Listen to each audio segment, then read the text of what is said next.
अस्सलाम वालेकुम students, biology का हमारा लेक्चर नंबर 15 है।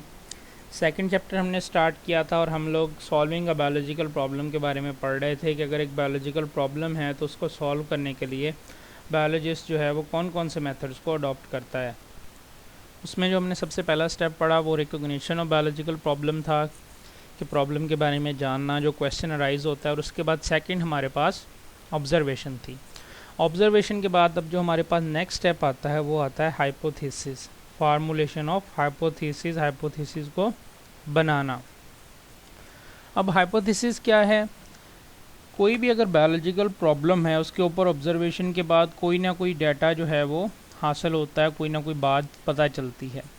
बायोलॉजिस्ट फिर कोशिश करता है कि उस डाटा को ऑर्गेनाइज किया जाए और किसी प्रॉपर वे में उसको आंसर करने की कोशिश की जाए, जो कि क्वेश्चन था उसका आंसर किया जाए, एक जनरल आंसर दिया जाए। अब ये कह लें कि अंदाज़ा लगाया जाए कि इस चीज़ का आंसर ये हो सकता है, और वो कहलाता है हाइपोथेसिस। इसको एक और लफ्ज़ भी यूज़ किया जाता है, टेंटेटिव एक्सप्लेनेशन कहा जाता है। The tentative explanation of observation is called hypothesis. के ऑब्जर्वेशन की टेंटेटिव एक्सप्लेनेशन, इसका मतलब ये है कि ऐसी चीज़ जिसको रिजेक्ट किया जा सके, कैन बी रिजेक्टेड, कि ये रिजेक्ट हो सकती है, इसमें गलती हो सकती है, ये जस्ट एक अंदाज़ा है। इसको जब एक्सपेरिमेंटली प्रूव हो जाएगा तो ठीक है, अगर ये रॉन्ग प्रूव होता है तो ये पहले कह दिया गया है टेंटेटिव है, ये रॉन्ग प्रूव हो सकती है। उसके अलावा हमारे पास जो हाइपोथेसिस है इसकी कुछ करैक्टरिस्टिक्स होती हैं, कुछ खसूसियात होती हैं हर हाइपोथेसिस में।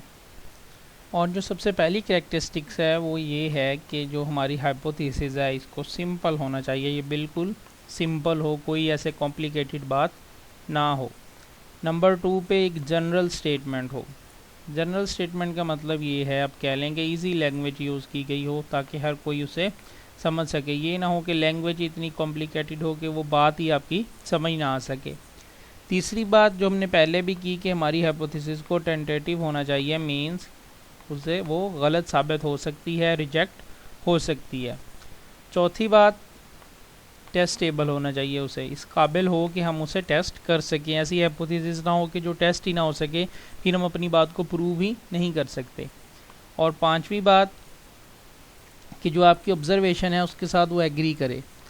ऐसा ना हो कि आपने जिस क्वेश्चन के ऊपर, जो भी क्वेश्चन राइज हुआ है, जितनी भी हमारी ऑब्जर्वेशन है क्वेश्चन के लिहाज से, उनके साथ हमारी जो हाइपोथेसिस है उसको एग्री करना चाहिए, वो बिल्कुल ऑब्जर्वेशन के लिहाज से होनी चाहिए, उनके अपोजिट ना हो।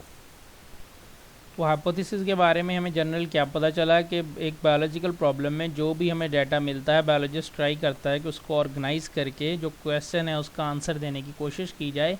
और वो आंसर जो होता है, एक्सप्लेनेशन जो होती है, वो टेंटेटिव होती है, वो आर्जी होती है, वो रिजेक्ट हो सकती है। उसके बाद हमने कुछ करैक्टरिस्टिक्स पढ़ी हाइपोथेसिस की। कुछ सिंपल होना चाहिए, जनरल होना चाहिए, टेंटेटिव हो, उसके बाद टेस्टेबल हो, उस पर टेस्ट किया जा सके, एक्सपेरिमेंट हो सके, और लास्ट में जो हमारी ऑब्जर्वेशन हैं, जो ऑब्जर्वेशन की गई हैं, उनके साथ वो एग्री करे, बिल्कुल उन्हीं के मुताबिक हो। डिडक्शन पे जाने से पहले हम हाइपोथेसिस को बुक से रीड कर लेते हैं। इसमें सबसे पहले बताया गया है कि कोई भी ऑब्जर्वेशन साइंटिफिक ऑब्जर्वेशन तब कहलाएगी जब हम उसे किसी भी क्वेश्चन से रिलेट करेंगे। उसके बाद बताया गया है कि बायोलॉजिस्ट जो भी डाटा को कलेक्ट करता है उसको वो ऑर्गेनाइज करता है और स्टेटमेंट एक बनाता है, जो कि वो कहता है कि ये उस क्वेश्चन का आंसर है, वो आंसर देने की कोशिश करता है। And constructs a statement that may prove to be the answer of the biological problem under study. जो बायोलॉजिकल प्रॉब्लम स्टडी कर रहे हैं उसका आंसर वो एक अंदाज़ा लगाता है। This tentative explanation of the observation is called hypothesis. ये टेंटेटिव एक्सप्लेनेशन, ऐसी एक्सप्लेनेशन जो रिजेक्ट हो सके, ये हाइपोथेसिस कहलाती है। It may be defined as a proposition that might be true. एक ऐसी चीज़ है जो सही भी हो सकती है। उसके बाद कैरेक्टरिस्टिक बताई गई, सबसे पहले जनरल होनी चाहिए, टेंटेटिव आइडिया हो, जो ऑब्जर्वेशन अवेलेबल है उनके साथ एग्री करे, सिंपल हो। उसके बाद ये है कि टेस्टेबल हो, एंड पोटेंशियली फॉल्सेबल मीन्स ये कि वो गलत साबित हो सके, यानी कि there should be a way to show hypothesis false. ऐसा मेथड हो कि हाइपोथेसिस टेस्ट हो सके, यही ना हो कि वो टेस्ट ना, जब टेस्ट नहीं होगी तो वो रॉन्ग प्रूव नहीं होगी। उसके बाद बताया गया है कि बहुत ही क्रिएटिव थिंकिंग और केयरफुल डील चाहिए होती है हाइपोथेसिस को फार्मूलेट करने के लिए, बनाने के लिए। बायोलॉजिस्ट जो है वो रीजनिंग मेथड भी यूज़ करते हैं हाइपोथेसिस को बनाने के लिए, ड्रॉ करने के लिए। हाइपोथेसिस के बाद हमारे पास नेक्स्ट स्टेप होता है डिडक्शन। डिडक्शन का मतलब है कोई भी लॉजिक पेश करना, लॉजिकल बात निकालना हाइपोथेसिस में से। इसमें हम जो हमारा इफ़ एंड देन वाला कंसेप्ट होता है उसको यूज़ करते हैं। किस तरह से यूज़ करते हैं, मैं एक सिंपल सी एग्जांपल देता हूँ। हम एक हाइपोथेसिस ले लेते हैं सबसे पहले, फिर हम उससे डिडक्शन ड्रा करते हैं, आपको उससे अच्छी समझ आ जाएगी। हाइपोथेसिस हमने ये ली, ऑल बर्ड्स हैव विंग्स। ये हमारी एक हाइपोथेसिस है, एक स्टेटमेंट है कि तमाम परिंदों के पर होते हैं। अब इससे हमने डिडक्शन ड्रा करनी है, यानी कि हमने इफ़ एंड देन वाला लॉजिक यूज़ करना है। वो क्या होगा, हम कहेंगे कि if all birds have wings, अगर तमाम बर्ड्स के विंग्स होते हैं, then crow is a bird. जो कौवा है वो एक परिंदा है, या आप स्पैरो कह लें, कोई भी और चीज़ ले लें। मतलब ये एक हमारे पास थी हाइपोथेसिस जिसमें हमने जस्ट ये कहा था कि परिंदों के पर होते हैं। फिर हमने उसमें से एक लॉजिकल बात की कि पर तो जो हैं वो कौवे के भी होते हैं, चिड़िया के भी होते हैं, तो वो क्या हैं, वो भी बर्ड्स में ही आते हैं। तो ये होती है डिडक्शन के हाइपोथेसिस में से लॉजिकली कोई बात निकालना। Logical consequences of hypothesis is called deduction. अब हम इसको भी बुक से रीड कर लेते हैं।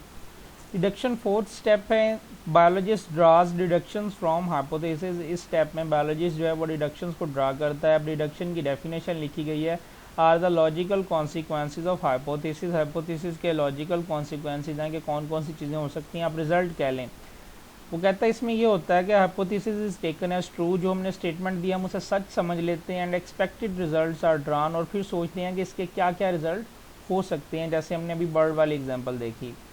Generally in biological method if a hypothesis is true one should expect deduction a certain result. अगर तो वो ट्रू होगी तो जो हमारी डिडक्शन है वही हमारा रिजल्ट होगी, अगर रॉन्ग होगी तो फिर हमारी डिडक्शन भी गलत साबित होगी।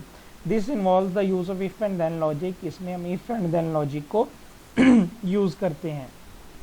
इसके बाद आपकी बुक में एक साइड बॉक्स दिया गया है, उसको हम रीड कर लेते हैं। उसमें वही इफ़ एंड देन वाली एग्जांपल दी गई है और बताया गया है कि हमारे पास जो हाइपोथेसिस होती है उसको हम हर सिचुएशन पे अप्लाई नहीं कर सकते कि हम कहें हमारे पास ये हाइपोथेसिस, हमने हर एक पे अप्लाई करके देखना है क्या ये सही भी है या नहीं। मतलब हम एक जनरल एग्जांपल लें, हम कहते हैं कि ह्यूमन में हार्ट जो है वो प्रेजेंट होता है।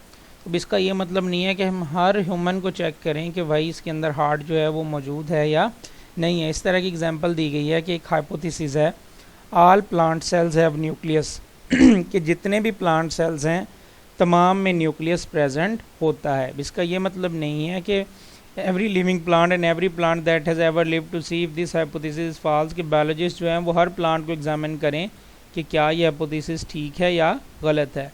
Instead biologist generate deduction using reasoning. इसका फिर ये करते हैं कि बायोलॉजिस्ट डिडक्शंस को ड्रा करते हैं, उससे लॉजिकल कॉन्सिक्वेंसेस निकालते हैं। फिर वो कहता है बायोलॉजिस्ट किस तरह से डिडक्शन निकाल सकता है, जैसे हमने बर्ड वाली बात की थी कि तमाम बर्ड्स के अगर विंग्स होते हैं तो स्पैरो हमारे पास एक बर्ड है क्योंकि उसके भी विंग्स हैं। इसी तरह अगर तमाम प्लांट्स में एक सेल्स में न्यूक्लियस मौजूद होता है तो हम अगर ग्रास का, घास का अगर कोई लें टुकड़ा, उसमें भी हर सेल के अंदर न्यूक्लियस मौजूद होगा। इस तरह ये भी एक डिडक्शन की एग्जाम्पल है।